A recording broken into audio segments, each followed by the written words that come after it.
பொதுத்தேர்தல் நடைபெற்று இந்தியா தேர்தல் ஆணையத்தால் 15/3/2024 தேர்தல் அறிவிப்பை வெளியிடப்படும் 30/3/2026 திங்கட்கிழமை. வேட்புமனு தாக்கல் துவங்கினார் 30/3/2026 திங்கட்கிழமை. வேட்புமனு தாக்கல் கடைசி நாள் 6/4/2026 திங்கட்கிழமை. வேட்புமனு பரிசீலனை நாள் 7/4/2026 செவ்வாய்க்கிழமை.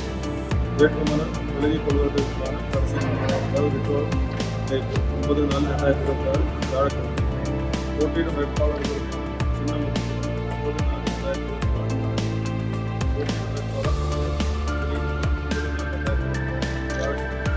தேர்தல் நாள் 23/4/2026 வாக்கு எண்ணிக்கை நடக்கும் 4/5/2026. தேர்தல் அறிவிப்பு வெளியிடப்பட்ட நாளிலிருந்து தேர்தல் நடத்தை அமலுக்கு வரப்பட்டுள்ளது. தென்காசி மாவட்டத்தில் கடந்த 23/2/2026 அன்று சிறப்பு தீவிரத்திற்கு 2026 வெளியிடப்பட்ட இறுதி வாக்கு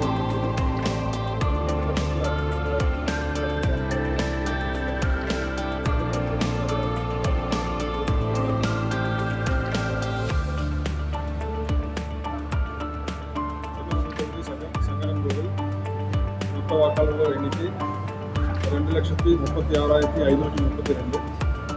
வாசுதேவநல்லூர் மொத்த வாக்காளர்கள் எண்ணிக்கை 2,27,369. படையநல்லூர் மொத்த வாக்காளர்கள் எண்ணிக்கை 2,67,517. தென்காசி சட்டமன்ற தொகுதி மொத்த வாக்காளர்கள் எண்ணிக்கை 2,79,585. ஆலங்குளம் மொத்த வாக்காளர்கள் எண்ணிக்கை 2,53,408. மொத்தம் 5 சட்டமன்ற தொகுதிகளும் சேர்த்து 12,64,412 வாக்காளர்கள் இருக்கின்றனர். தேர்தல் அறிவிப்பு வெளியிடப்பட்ட பின்னர் வாக்காளர் பட்டியலில் பெயர் நீக்கம் திருத்தம் தொடர்பான மனுக்கள் பரிசீலிக்க இயலாது. பெயர் சேர்த்தல் தொடர்பான படிவங்கள் மட்டும் பரிசீலனைக்கு எடுத்துக்கொள்ளப்படும். வேட்புமனு தாக்கல் செய்வதற்கு கடைசி நாளான 6/4/2026 10 நாட்கள் முன்பு வரை பெறப்படும் படிவம் 6 மனுக்கள் முறையான கால அவகாசத்தில் பரிசீலிக்கப்பட்டு முடிவு செய்தது. தென்காசி மாவட்டத்தில் உள்ள 5 சட்டமன்ற தொகுதிகளுக்கு உட்பட்ட 1680 வாக்குச்சாவடிகள் வாக்குப்பதிவு நாளன்று தேர்தல் பணி மேற்கொள்வதற்காக ஒரு வாக்குச்சாவடிக்கு 4 அலுவலர்கள் வீதம் ரிசர்வ் 70% சேர்த்து மொத்தம் 8,064 மாநில அரசு பணியாளர்கள் விவரங்கள் சேகரிக்கப்பட்டு தேர்தல் ஆணைய முன்பதிவில் பரிமாற்றம் செய்யப்பட்டு தயார் நிலையில் உள்ளது. தென்காசி மாவட்டத்தில் பதட்டமான மற்றும் கவனிக்கத்தக்க வாக்குச்சாவடிகளாக மொத்தம் 115 வாக்குச்சாவடிகள் முறையிட்டுள்ளன. அதன் விவரம் பின்வருமாறு: சங்கரன்கோவில் சட்டமன்ற தொகுதி 27, வாசுதேவநல்லூர் 16, படையநல்லூர் 25, தென்காசி 19, ஆலங்குளம் 22, மொத்தம் 5 சட்டமன்ற தொகுதிகள் சேர்த்து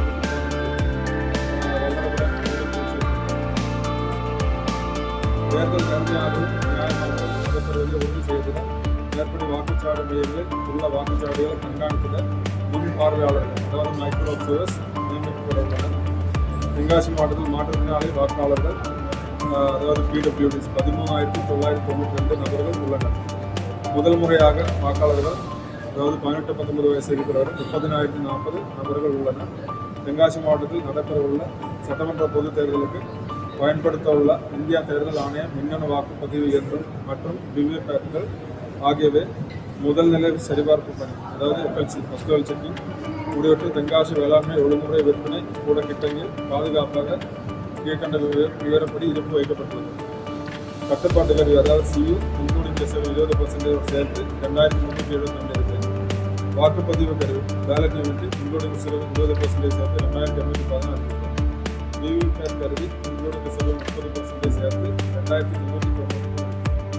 தேர்தல் நடத்தை விதிகள் அமலுக்கு வரப்பட்டதை ஒவ்வொரு சட்டமன்ற தொகுதிக்கும் 8 மணி நேரத்திற்கு 3 வீதம் 9 கொடுத்துள்ளன. மொத்தம் 40 கொடுத்துள்ளது.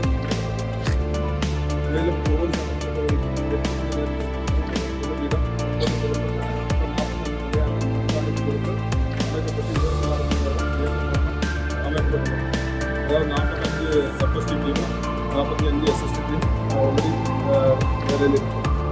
மேலும் தேர்தல் நடத்தை விதிகளை கண்காணிக்க மாவட்ட ஆட்சியர் அலுவலகத்தில் 24 மணி நேரம் இயக்கக்கூடிய தேர்தல் கட்டுப்பாட்டாளரை தேர்தல்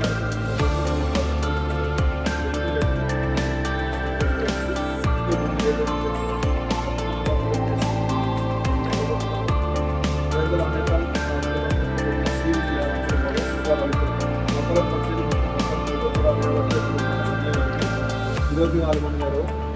ஆட்சியர் அலுவலக கட்டுப்பாட்டு அறையில் உள்ள 1950 என்ற எண்ணிற்கு தொடர்பு கொள்ளலாம்.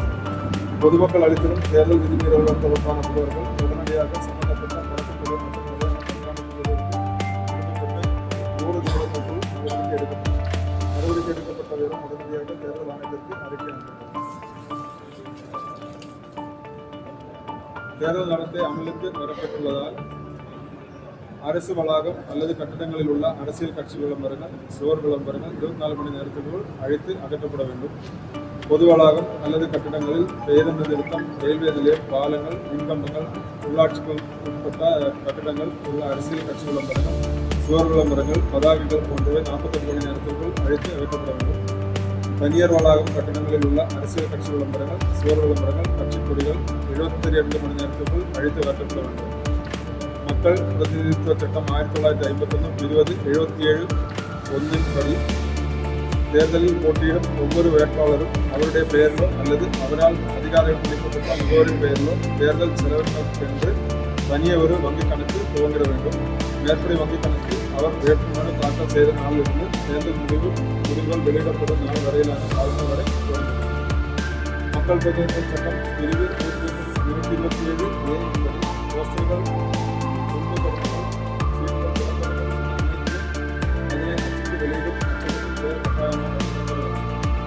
மேலும் வாகன தணிக்கையின் போது 50,000 அல்லது ரூபாய் 10,000 அல்லது அதற்கு அதிகமான மதிப்பிலான பரிசு பொருட்கள் கொண்டு செல்வது கண்டறியப்பட்டால் சம்பந்தப்பட்ட கண்காணிப்பு குழுவினால் மேற்படி தொகையை பறிமுதல் செய்யலாம்.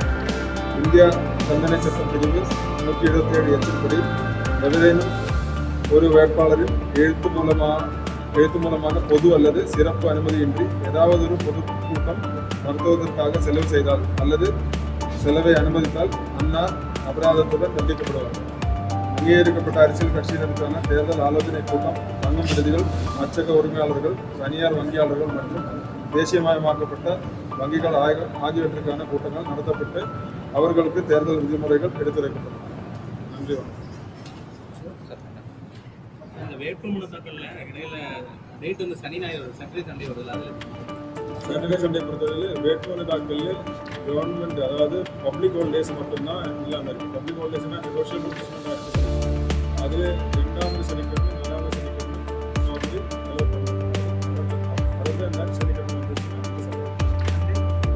சண்டே இல்லை, சண்டே உங்களுக்கு கேப்சர் பண்ணுவாங்க. இன்ஃபர்மேஷன் பண்ணுறது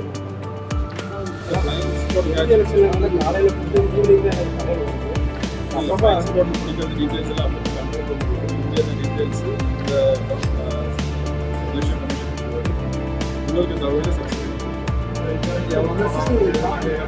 எப்போதான் ஆரம்பிச்சிருக்கு அதை டீட்டெயில்ஸ் எல்லாம்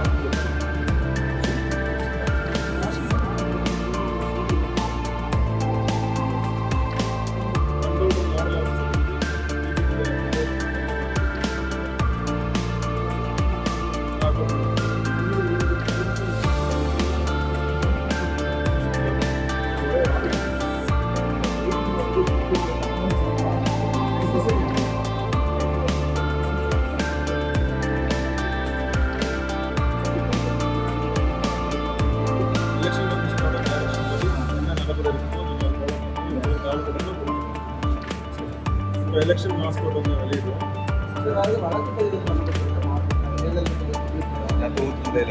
வழக்கு பதிவு நேற்றுக்கு பண்ணியிருக்காங்க, லிஸ்ட் சைடில் சொல்லியிருக்காங்க. அது டீட்டெயில்ஸ் வந்தோம்னா